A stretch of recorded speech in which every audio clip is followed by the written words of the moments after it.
अरे गोम्या, एवढं काय खुश दिसायला लागलाय? आज काय चेहरा एकदम फ्रेश दिसायला लागलाय. हो अरे सकाळीच मीटिंग झाली बघ. आज आमची इन्क्रीमेंट होणार आहे. थोड्या वेळातच कॉल येईल मला. तुला सांगू का, मी कंपनीसाठी एवढं राबतोय ना. बॉसचं सगळं ऐकतोय, साहेबाचं सगळं ऐकतोय, सगळी कामं करतोय. मला वाटते की नाही, एक 40 ते 50% इन्क्रीमेंट सहज मिळणार आहे मला. तुला सांगू का, मला आता 40,000 पगार आहे. मग इन्क्रीमेंट एक 70,000 कुठेच गेले नाहीत बघ. काय सांगतेस काय? मजा आहे बाबा तुम्ही IT वाल्यांची. ते सगळं देवाने दिलंय, आपलं काय नाही. साहेबाचाच फोन आला.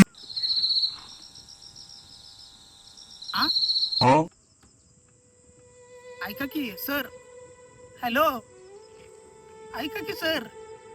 सर मी राबतोय हो. हॅलो. अरे काय झालं रे? आईला यांच्या कशाची डोंबलाची IT कंपनी. अरे 1,350 रुपये इन्क्रीमेंट केले रे माझं. अरे यांच्यासाठी राबायचं यांच्या आईला यांच्या. पळायचं मारायचं गुरागत. IT कंपनी म्हण, कशाची IT कंपनी. जातो त्याच्या आईला उद्यापासून राहणार कुठं तर आईला असं लागलाय. जातो मी राहणार उद्यापासून.